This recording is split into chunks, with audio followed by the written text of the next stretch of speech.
I have no intention of dealing with your parents. If you don't like it, we can get a divorce." That's how my husband threatened me. Are you sure about that? I had reached my limit and decided to go through with the divorce he suggested. A few days later, my ex-husband came to me, crying and begging on his knees. I was wrong. Please, forgive me. My name is Sally, a 27-year-old office worker. I had been married to David for a year. We met back in college.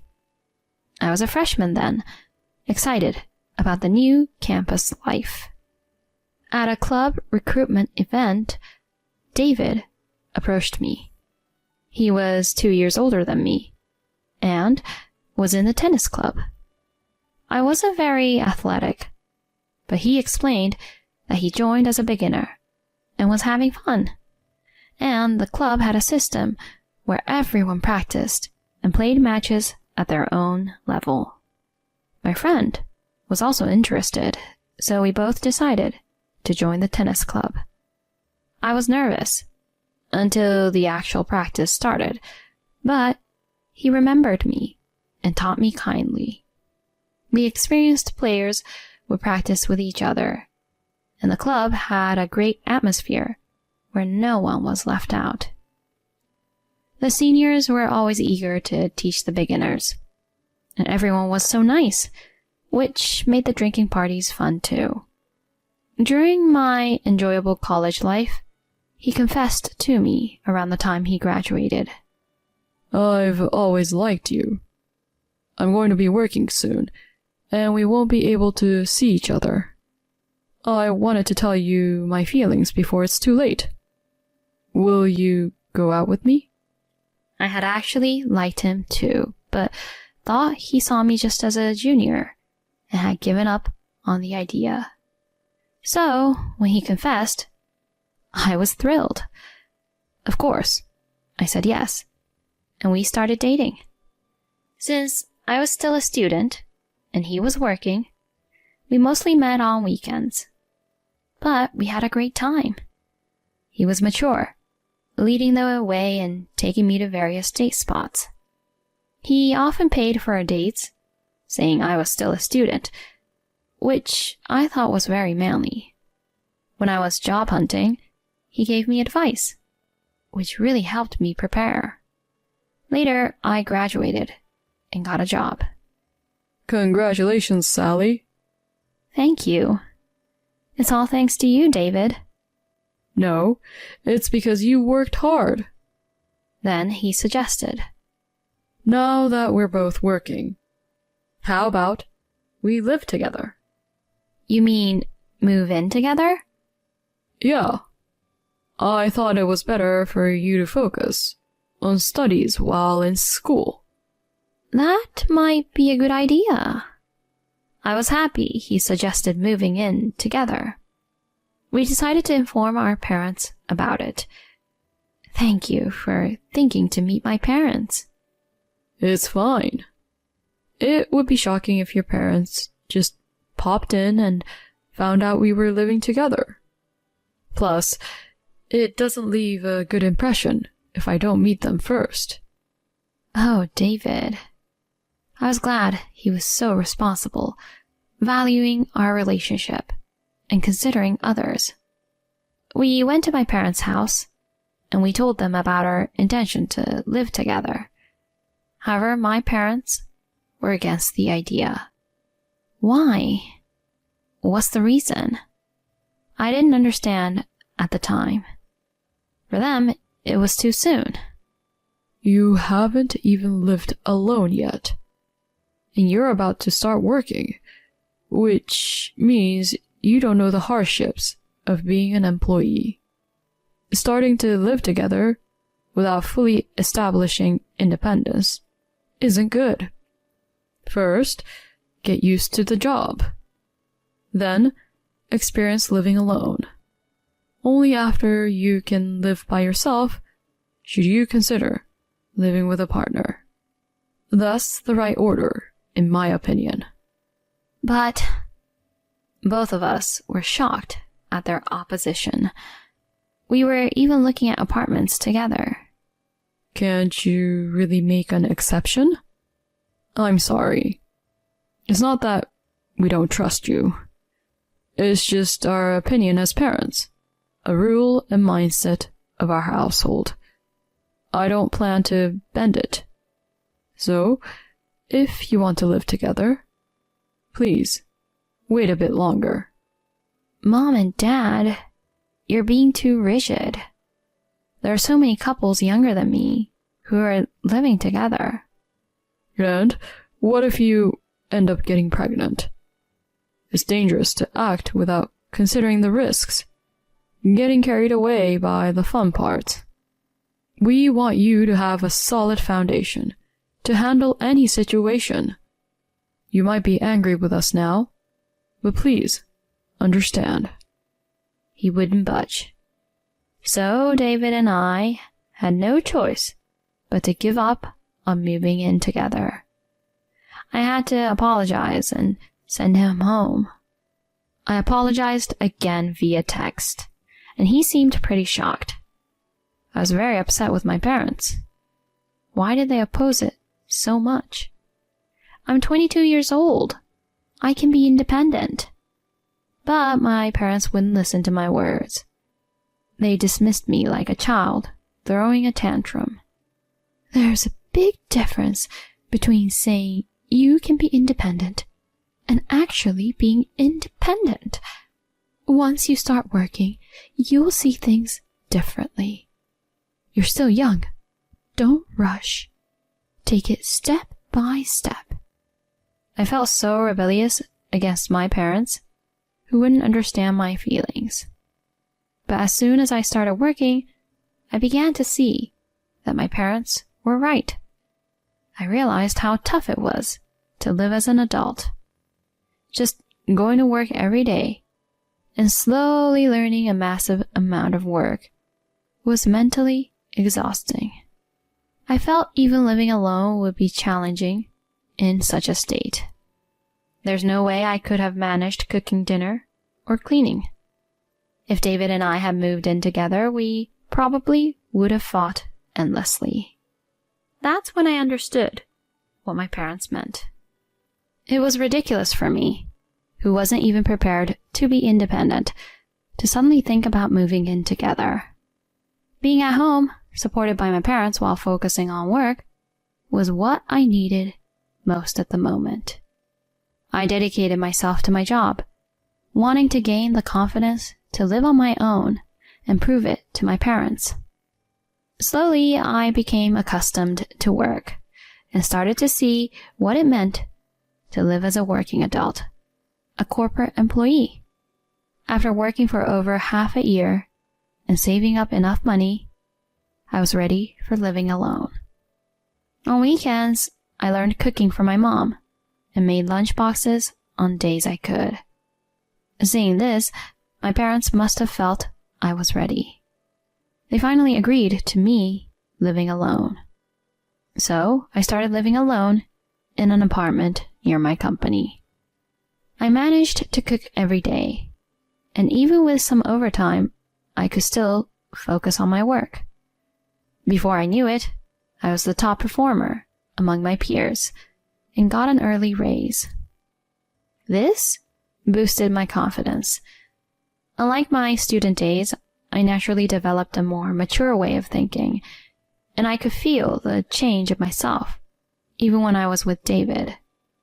We continued dating smoothly, visiting each other's places while living separately. He would often ask, "Isn't it about time we started living together?" But I felt it wasn't time yet. I think I need to experience living alone a bit more. I want to make sure I can manage life on my own, even when work gets busier. I see.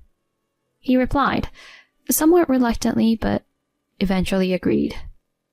After living alone for 2 years, managing my work and household chores even during busy periods, and saving money responsibly, I felt confident that I could handle whatever came my way.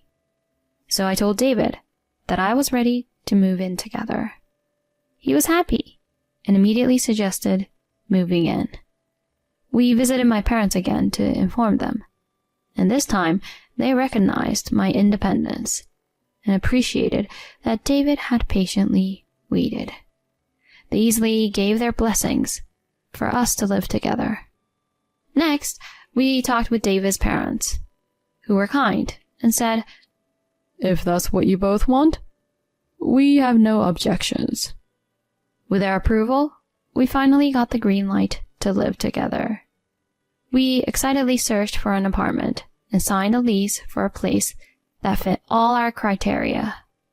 Choosing the kitchenware, furniture, and appliances together was a lot of fun. My income had increased significantly, and I had much more peace of mind than when I first started working. I'm glad we decided to move in together at this time. And so we started living together, finally realizing our long-awaited dream. No more saying goodbye after dates. Without feeling that slight sadness anymore, living together was so enjoyable. We spent time waiting for each other at home, going out to cafes or driving on weekends. We spent such happy times together. But even then, I noticed some small things. Living together brought up small differences in values and perceptions, things he or I might want the other to stop or that bothered us a bit. When these moments came up, I always tried to point them out carefully and gently. If we had moved in together before becoming working adults, I probably wouldn't have been able to handle these situations as well, and the worst case scenario might have been a breakup. I truly felt it was the right time to start living together. About a year after we started cohabiting, he proposed to me. "We've been together for about 7 years, and I want to be with you forever. That will never change. Will you marry me?" I felt the same and immediately accepted. Yes, I will. That's how we decided to get married. Since we had already introduced each other to our parents during our cohabitation, both sets of parents readily accepted our decision to remarry. We smoothly arranged a meeting between our families and had our wedding. Everything from our engagement to the wedding seemed to happen in the blink of an eye. Many people attended and celebrated our union, making me incredibly happy. After the honeymoon, we returned to our apartment to start our married life. I thought we would continue our peaceful and happy days, but after getting married, something about my husband started to bother me. It was around Christmas when I first noticed it. My dad suggested that we come over for a Christmas dinner. What do you think? I asked him, but he visibly grimaced. "Why do I have to go to your family's place? I want to go to my own home for Christmas." "But you haven't been to my family's home since we got married." I went to my parents alone for Thanksgiving. After getting married, it's important to visit each other's families. When I rebuked him, he replied reluctantly. "Honestly, I'm not fond of your parents." Why? "They're just too rigid. Remember when we first talked about moving in together? They were all uptight." Uptight? My dad was just giving us good advice. "They're old-fashioned and inflexible. That's why I'd rather not be involved with them." What? I was shocked by his words. I had rebelled against my parents back then, but now I was grateful for their strictness. Maybe he found my parents difficult because his own were more permissive. I think it was a matter of compatibility. But there was no need for him to slander them like that. From then on, I started to distrust my husband. I had always thought he was kind and sincere, but maybe he had another side to him. I began to sense a certain duplicity in him. After that, he never came to my parents' house and didn't make any effort to meet them. He would get really upset if my parents wanted to visit and would go to his own family's home instead. I was shocked by his attitude and felt guilty that I couldn't tell my parents the truth about his feelings. Gradually, my affection for him faded. He would force me to attend his family gatherings but refused to meet mine. His selfish behavior, based solely on his likes and dislikes, disappointed me.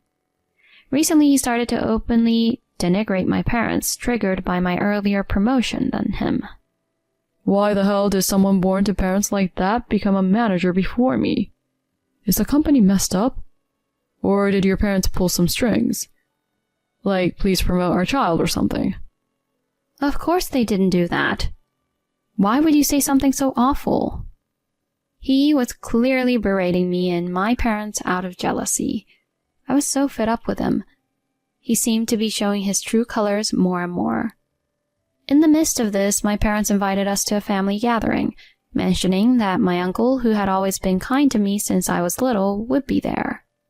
He was a busy businessman and rarely attended these gatherings, so I rarely saw him. I wanted to go, especially because my uncle would be there. My parents had asked me to bring my husband to greet my uncle, so I tried talking to him about it. Hey, there's a family gathering at my parents' house in a couple of weeks. My uncle wants to meet you too. Nope, pass. What? I told you I don't want anything to do with your parents. If you don't like it, let's divorce, he threatened. I can't believe this. Why would you say that? Because you don't listen. Enough! I ended the conversation quickly and decided to go to the family gathering alone. I was happy to see my uncle after so long, but I had been not talking to David since our last fight, and the stress made it hard for me to smile. My uncle noticed and asked if something was wrong, and I ended up crying. This surprised not only him, but also the other relatives. What's wrong, Sally? Are you okay? My parents also sensed something was amiss and rushed over. I apologized and honestly shared about my troubled relationship with my husband and how he had been insulting me and my parents. The relatives were furious, and my uncle was angry too. Then, to my surprise, he suggested we go and talk to David right then. But it's okay. I just want to have a proper talk, he assured me, so I took him back to our house. David was lounging on the sofa. Oh, you're back already? And who's this? He asked, casually, scratching his belly. You must be Sally's husband. I'm her uncle. Uncle? So you're her parents' sibling, huh? My husband responded disdainfully. Is that any way to speak? My uncle said in a low voice, clearly annoyed by my husband's attitude. My husband didn't back down, though he seemed a bit taken aback. Why should I care? She's my wife, after all. What are you doing here anyway? Isn't it rude to just show up unannounced? So you were just relaxing at home while there was a family gathering at your wife's parents' house. That's a terrible thing for a husband to do. What's with you? You're just like her dad, always preaching. Weird old man. He then sneered. I was furious at his mockery. Stop it! Don't insult my family like that. Oh? It's their fault for being ridiculous. Remember what I said? If you don't follow my rules, we'll divorce. Since you clearly don't get it, here's something for you. He handed me filled out divorce papers. Are you really okay with this? I was at my breaking point. I decided to go through with the divorce. You better not regret this. Who would regret it? You have a lot to reconsider about yourself, my uncle said, visibly exasperated and no longer angry. I packed my things with my uncle and took them back to my parents' house. Then I submitted the divorce papers and finalized my divorce from David. He was truly the worst. Why hadn't I seen how petty he was? I apologized to my parents and uncle numerous times. Although they comforted me, saying it wasn't my fault. I felt responsible for marrying such a man. But it wasn't over yet. I knew a fact about him, which is why I decided to take action against him. A few days later, my ex-husband came to my parents' house crying and begging for forgiveness. I was wrong. Please, forgive me. He said this because of what my uncle had done. The company my uncle managed was actually a major client of David's company. I only found this out when I told my uncle about my ex. My uncle had decided to assess David in person before making a decision about the contract. Finding him utterly despicable, he quickly decided to terminate the contract. Naturally, this caused significant problems for my husband's company. The president immediately asked my uncle why, and he honestly spoke about David's character, saying he didn't want to continue a contract with a company employing someone with such poor character. Consequently, the president fired David. In a panic, he came to me begging for forgiveness. I was wrong. I should have valued not only you but your family too. Please, let's get back together. What? Are you serious? You're just trying to save yourself. It's so obvious. I don't have a shred of love left for you. We're already divorced, and we're strangers now. Leave before I call the police, I said coldly and closed the door in his pale face. I thought if he was still there in 5 minutes, I'd call the police, but he soon trudged away. After that, my ex-husband couldn't return to his company and struggled to find a new job. Apparently, he had been deemed incompetent at his previous company, and his reputation for causing problems made it impossible for him to find work. Now he's living in a miserable and lonely life in a cheap apartment, working part-time. All my college friends supported me, so he was ostracized by them too. Even his parents were dismayed and cut ties with him. Well, he's still young and can start over, but I hope this experience has made him realize how awful his behavior and attitude were. Meanwhile, I'm doing well in my job, finding work more and more enjoyable. My uncle, parents, and I had dinner together, enjoying our time as a happy family. Going forward, I plan to cherish my family while enriching my work and personal life.